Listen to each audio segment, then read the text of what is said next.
نحمده ونصلي ونسلم على رسوله الكريم اما بعد فاعوذ بالله من الشیطان الرجیم بسم اللہ الرحمن الرحیم اهدنا الصراط المستقیم صدق اللہ العلی العظیم۔ فقیر فواد حیدر مقصود دنیا والآخرہ کے درس کے ساتھ آپ کے سامنے حاضر ہے۔ ہم ایمان کے باب کا آج آخری حصہ بیان کریں گے۔ حضرت ابو شریح خزائی رحمۃ اللہ علیہ فرماتے ہیں رسول کریم صلی اللہ علیہ وسلم نے ارشاد فرمایا، اللہ کی قسم وہ مومن نہیں، اللہ کی قسم وہ مومن نہیں، اللہ کی قسم وہ مومن نہیں۔ عرض کی گئی یا رسول اللہ صلی اللہ علیہ وسلم کون مومن نہیں؟ رسول کریم صلی اللہ علیہ وسلم نے ارشاد فرمایا، وہ آدمی جس کی پڑوسی اس کی شرارتوں اور آفتوں سے خوفزدہ رہتے ہوں، یعنی وہ شخص مومن نہیں جو اپنے پڑوسیوں کو ایذا پہنچائے۔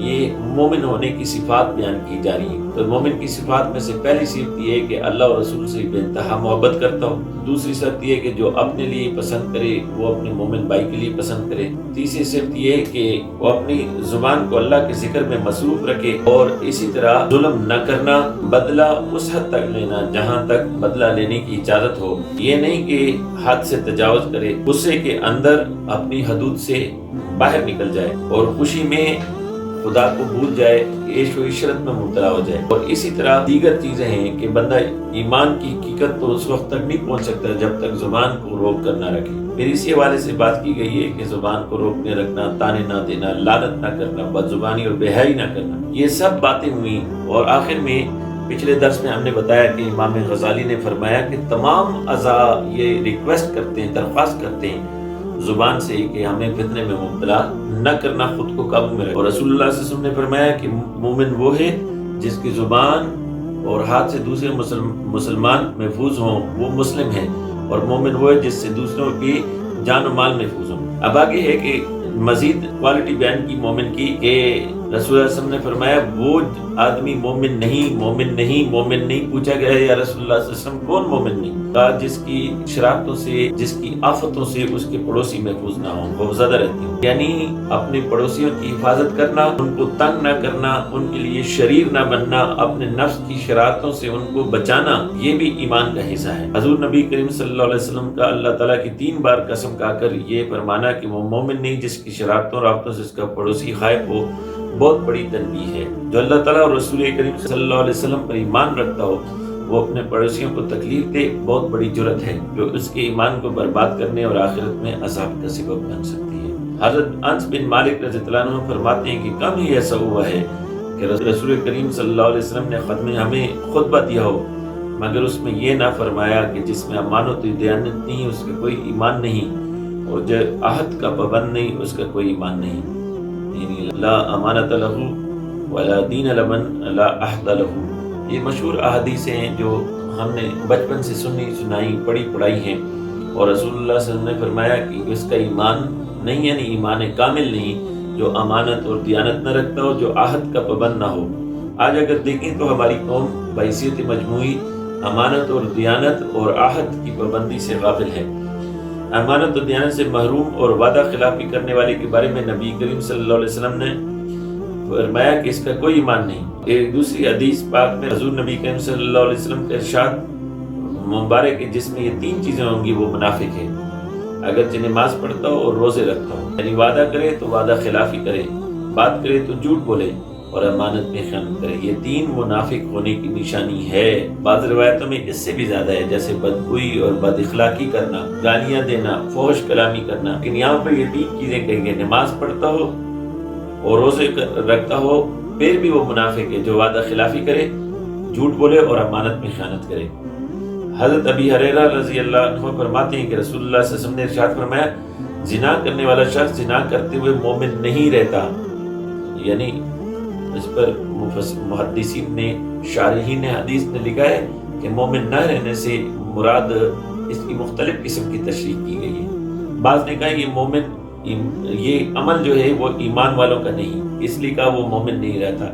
بعض نے کہا اس وقت اس سے ایمان اٹھا لیا جاتا ہے اور وہ اس کے سر پر معلق رہتا ہے، اور جب تک وہ یہ عمل کرتا ہے وہ ایمان اس سے اٹھا لیتا ہے۔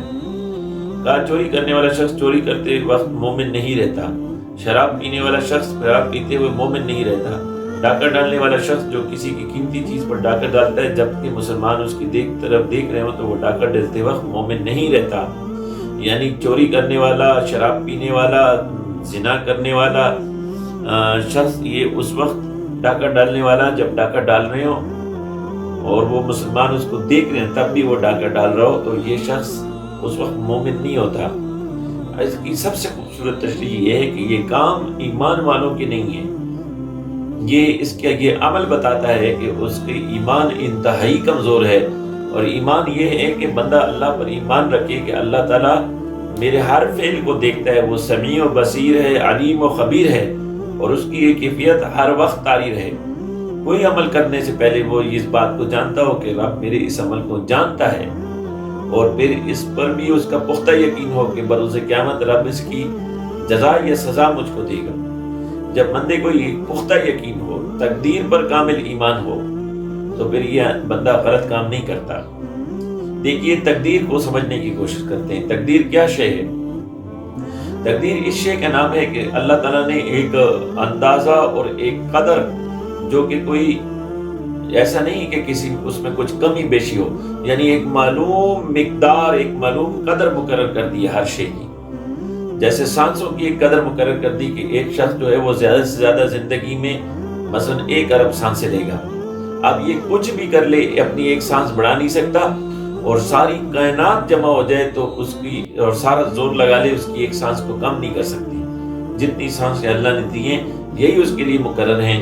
لیکن یہ ضرور ہے کہ وہ سانسیں اللہ کی غفلت میں استعمال کرے، اللہ سے جو ہے وہ بغاوت میں استعمال کرے، یا اللہ کی محبت اور اللہ کی یاد میں اس کو گزارے. یہ اس کی اجازت دی گئی ہے. اس طرح اگر اس کے لیے رکھا کیا ہے کہ وہ اپنی زندگی میں 1 ارب روپے کمائے گا تو وہ چاہے جتنی چاہے قوت لگا لے اور ساری کائنات مل جائے تو اس کے 1 روپیہ نہ زیادہ کر سکتے ہیں نہ کم کر سکتے ہیں. لیکن یہ ضرور ہے کہ وہ اس کو حلال طریقے سے کمائے، حرام سے کمائے، اس کو حلال پہ خرچ کرے یا حرام پہ خرچ کرے. اس دنیا میں اللہ نے اتنی اجازت اس دائرے کے اندر انسان کو دی ہے. جب انسان کا یہ پختہ یقین ہو جائے کہ اس کو وہی ملنا ہے جو رب نے اس کے لیے مقرر کیا ہے، اور رب نے اس سے پوچھنا ہے کہ اس نے کس ذریعے سے اس مقرر کو حاصل کیا اور کہاں خرچ کیا، بندہ پھر گناہ نہیں کرتا، رب کا دھیان رکھتا ہے. اس لیے یہ چیز جو ہے اس کو مومن ہونے کی نشانیوں سے نکالتی ہے. یہ مومن ہونے کی نشانی نہیں کہ بندہ ایسے عمل کرتا پھرے، شراب پیے، ڈاکہ ڈالے، زنا کرے، چوری کرے. آگے لکھا ہے اس حدیث پاک میں رسول کریم صلی اللہ علیہ وسلم کی طرف سے بڑی وعید ہے کہ زانی جب زنا کرتا ہے تو مومن نہیں رہتا، چور جب چوری کرتا ہے تو مومن نہیں رہتا، شرابی جب شراب پیتا ہے تو مومن نہیں رہتا، ڈاکو جب ڈاکہ ڈالتا ہے تو مومن نہیں رہتا. یعنی یہ وہ اخلاق کی رذیلہ ہیں کہ مومن سے جب یہ افعال ان گناہوں کو حلال جانتے ہوئے صادر ہوتے ہیں تو ان سے یہ دل سے ایمان نکل جاتا ہے. جب وہ ان کو حلال جانتے ہوئے کرتا ہے تو بلا شبہ وہ کافر ہو جاتا ہے، یا اس وقت یہ ایمان سے محروم ہو جاتا ہے. حضور نبی کریم صلی اللہ علیہ وسلم کے صحابہ اکرام، تابعین، تبع تابعین اور صالحین میں لاکھوں نفوس قدسیہ سے گزرے کہ ایمان حاصل کرنے کے لیے، ایمان کی حفاظت کے لیے اور ایمان کو کامل کرنے کے لیے اپنی تمام زندگیاں قربان کر دیں، اور اس ایمان کی دولت پانے کے لیے بڑی سی بڑی قربانی سے دریغ نہیں کیا. اور ایک طرف ہم ہیں معمولی دنیاوی منفعت اور نیا نفس کی تسکین کے لیے اپنے ایمان کو برباد کر دیتے ہیں. یہ ہمارا حال ہے کیا؟ معمولی منفعت اور نفس کی تسکین، اس کے لیے ہم اپنے ایمان کو برباد کرتے بیٹھتے ہیں. اللہ تعالیٰ سے دعا ہے کہ وہ پاک ذات ہمیں ایمان کی قدر کرنے، حفاظت کرنے اور مرد کامل بننے کی توفیق عطا فرمائے. آمین یا رب العالمین، بجاہ سید الانبیاء والمرسلین.